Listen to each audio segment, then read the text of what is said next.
Before I begin, can everyone just clap for these two young people?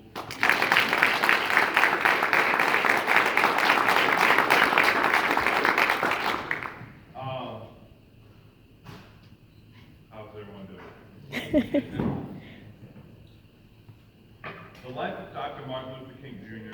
was one dedicated to service and love, to service and justice, and to service and truth. He specifically wished to be remembered in these exact words. Not for having won a Nobel Peace Prize, not for having earned prestigious degrees from prestigious colleges, nor even for this holiday commemorated in his name. He lived his life as a message to echo throughout the year and through the ages. My wife would attest to the fact that I listen to Dr. King's speeches year-round and frequently. In the car on road trips, sometimes while falling asleep at night, or even washing the dishes. There is no wrong time to reflect on Dr. King's words, because within them, he establishes this philosophy, this recipe for true happiness, what he calls the new definition of greatness. This year of 2020, in the event of MLK Day, a question inspired by the life, words, and message of Dr. King has now been asked of me. How do you serve? I reflected carefully on this question, as it does not ask generally, how does one serve? The question is posed specifically to me, and particularly me because I'm the spouse of an active duty military member. However, I cannot describe my concept of service without first speaking of the inspiration I find in my active duty wife.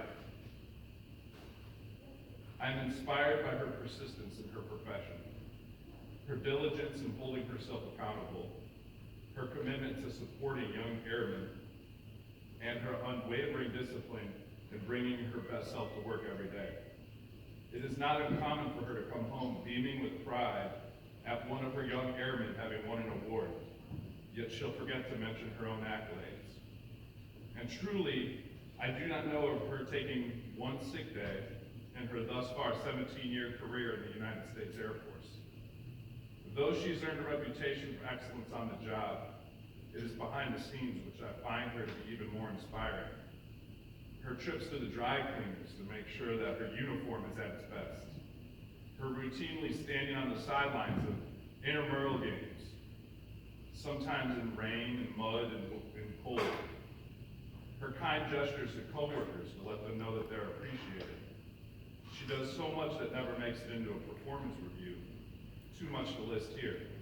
But I can say, if you were to ask her why is she standing in the cold after the sun has set in December, watching a flag football game in the wind and rain, and I should mention with her husband affectionately shivering at her side, she will say, I know what it is like to be a young airman, far from home from the first time, not having family or friends close by, and for some of them, not having much family at all. I want them to know I care. It is this empathy, this dedication, and this selflessness which inspires me. And frankly, these aspects are just some of what has led me to fall in love with this woman. It is on the topic of love which leads me to describe how I serve. The spouse of an active duty military member is defined by love. In truth, military spouse is the greatest and most humbling title I will ever hold. And how I define it is informed by my past, present, and future. Before marrying into the military, I was a school teacher on the south side of Chicago in a neighborhood called West Englewood. Working in this dynamic neighborhood where poverty and neglect were rampant, I found myself surrounded by and serving some of the most intelligent, most courageous, and often most misunderstood people I've ever had the honor to meet.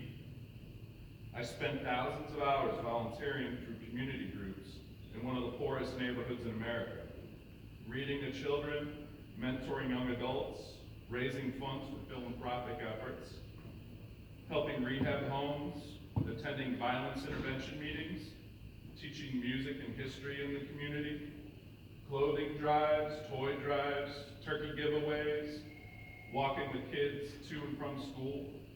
Perhaps like my wife, too many acts of service to list. Yet these experiences molded me into a better man through the gift of service. I call this service a gift because in retrospect, there's a strong argument to be made that when done properly, the true benefit of serving others is indistinguishable as to whom benefits most. To love others through the acts of service is the greatest transaction in which one can play a part. Today, I am the spouse of an active duty military member. As such, one is redefined and sent to distant corners of the world. Many spouses face the stresses of uprooting their lives, underemployment, deployments, unpredictability, family pressures, and for many, an isolation which comes with the lifestyle. I volunteer as a key spouse, and in doing so, I've realized all the more that the world of a military spouse is truly intertwined with active duty service.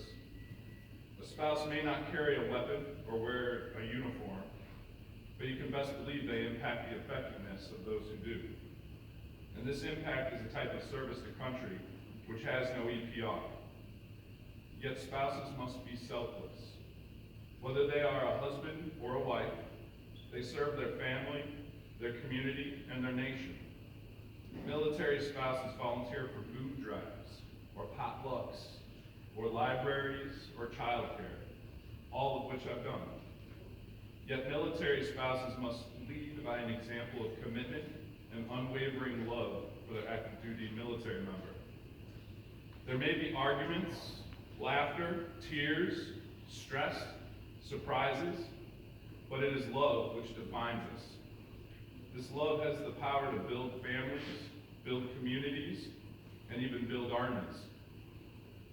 Even were I to achieve heights like Dr. Martin Luther King Jr. and win a Nobel Prize or earn doctorate degrees from prestigious schools, military spouse would still be the greatest title that I will ever hold. I finish with this thought from Dr. King's speech entitled, "The Drum Major Instinct," in which he eloquently lays out the foundations of his philosophies of service to others. Dr. King describes the drum major instinct as a force for either good or bad. The drum major instinct is the innate drive in all of us to want to be great or to be first. But this instinct can be dangerous. It can lead to what Dr. King called a snobbish exclusivism. Some people strive for wealth or power and define themselves by what they own or how others see them, especially if they have an uncontrolled drum major instinct. But Dr. King challenged us to harness our drum major instinct as a force for greatness. He said, don't give up this instinct. Keep feeling the need for being important. Keep feeling the need for being first. But I want you to be first in love. I want you to be first in moral excellence. I want you to be first in generosity. For he who is greatest among you shall be your servant. This is the new definition of greatness. He said everyone can be great because everybody can serve. You don't need a college degree to serve. You don't need to understand Einstein's theory of relativity to serve. You don't need to be an expert on thermodynamics to serve. You ain't even got to have no good grammar to serve. Dr. King challenged us to clothe those who are naked, to visit those in prison, to reach out and listen to someone who may be suffering. In all, to love and serve humanity. Dr. King challenged us to serve not as a vocation, but as a passion. The passion seeks no credit and it keeps no scorecard. It's running for the love of running. It's learning for the love of learning. And it's serving for the love of serving. This is the new definition of greatness. And it is a mysterious greatness which can reverberate beyond our place in time and beyond our lives. in ways we may not even be able to immediately comprehend. Whether we are an active duty service member, a military spouse, or a civilian, whether we are rich or poor, man or woman, young or old, tall or short, Dr. King challenged us that if we are to be a drum major, we must be a drum major for justice. We must be a drum major for peace. We must be a drum major for righteousness. And all the other shallow things will not matter. As Dr. King said, greatness is to leave a committed life behind. He also said, if I can help somebody as I pass along, if I can cheer somebody with a word or song, if I can show somebody that they're traveling wrong, then my living will not be in vain. Thank you.